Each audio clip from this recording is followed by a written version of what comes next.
Kitab Yohanes. Lalu Pilatus mengambil Yesus dan menyuruh orang menyesah dia. Prajurit-prajurit menganyam sebuah mahkota duri dan menaruhnya di atas kepalanya. Mereka memakaikan dia jubah ungu dan sambil maju ke depan, mereka berkata, "Salam, hai Raja orang Yahudi." Lalu mereka menampar mukanya. Pilatus keluar lagi dan berkata kepada mereka, "Lihatlah, aku membawa dia keluar kepada kamu, supaya kamu tahu bahwa aku tidak mendapati kesalahan apapun padanya." Lalu Yesus keluar, bermahkota duri dan berjubah ungu. Maka kata Pilatus kepada mereka, "Lihatlah manusia itu." Ketika imam-imam kepala dan penjaga-penjaga itu melihat dia, berteriaklah mereka, "Salibkan dia! Salibkan dia!" Kata Pilatus kepada mereka, "Ambil dia dan salibkan dia, sebab aku tidak mendapati kesalahan apapun padanya." Jawab orang-orang Yahudi itu kepadanya, "Kami mempunyai hukum, dan menurut hukum itu ia harus mati, sebab ia menganggap dirinya sebagai anak Allah." Ketika Pilatus mendengar perkataan itu, bertambah takutlah ia. Lalu ia masuk pula ke dalam gedung pengadilan dan berkata kepada Yesus, "Dari manakah asalmu?" Tetapi Yesus tidak memberi jawab kepadanya. Maka kata Pilatus kepadanya, "Tidakkah engkau mau bicara dengan aku? Tidakkah engkau tahu bahwa aku berkuasa untuk membebaskan engkau dan berkuasa juga untuk menyalibkan engkau?" Yesus menjawab, "Engkau tidak mempunyai kuasa apapun terhadap aku. Jikalau kuasa itu tidak diberikan kepadamu dari atas. Sebab itu, Dia yang menyerahkan aku kepadamu lebih besar dosanya." Sejak itu Pilatus berusaha untuk membebaskan dia, tetapi orang-orang Yahudi berteriak, "Jikalau engkau membebaskan dia, engkau bukanlah sahabat Kaisar. Setiap orang yang menganggap dirinya sebagai raja, ia melawan Kaisar."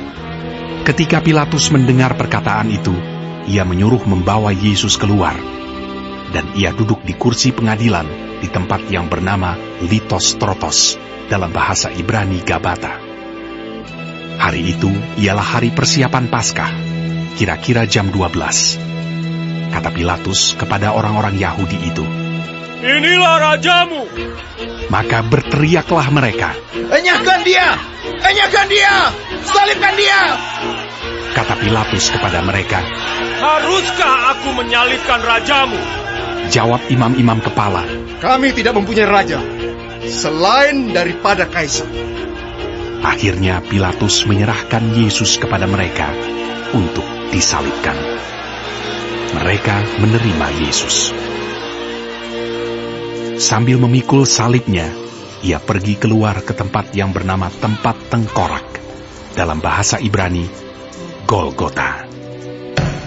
Dan di situ ia disalibkan mereka, dan bersama-sama dengan dia disalibkan juga dua orang lain sebelah menyebelah, Yesus di tengah-tengah. Dan Pilatus menyuruh memasang juga tulisan di atas kayu salib itu, bunyinya, "Yesus, orang Nazaret, Raja orang Yahudi." Banyak orang Yahudi yang membaca tulisan itu, sebab tempat di mana Yesus disalibkan letaknya dekat kota, dan kata-kata itu tertulis dalam bahasa Ibrani, bahasa Latin, dan bahasa Yunani. Maka kata imam-imam kepala orang Yahudi kepada Pilatus, "Jangan engkau menulis Raja orang Yahudi, tetapi bahwa ia mengatakan, aku adalah Raja orang Yahudi." Jawab Pilatus, "Apa yang kutulis, tetap tertulis." Sesudah prajurit-prajurit itu menyalibkan Yesus, mereka mengambil pakaiannya, lalu membaginya menjadi 4 bagian. Untuk tiap-tiap prajurit 1 bagian. Dan jubahnya juga mereka ambil. Jubah itu tidak berjahit, dari atas ke bawah hanya 1 tenunan saja. Karena itu mereka berkata seorang kepada yang lain, "Janganlah kita membaginya menjadi beberapa potong, Tetapi baiklah kita membuang undi untuk menentukan siapa yang mendapatnya. Demikianlah hendaknya supaya genaplah yang ada tertulis dalam kitab suci. Mereka membagi-bagi pakaianku di antara mereka, dan mereka membuang undi atas jubahku. Hal itu telah dilakukan prajurit-prajurit itu. Dan dekat salib Yesus berdiri ibunya dan saudara ibunya, Maria, istri Klopas, dan Maria Magdalena. Ketika Yesus melihat ibunya dan murid yang dikasihinya di sampingnya, berkatalah ia kepada ibunya, Ibu,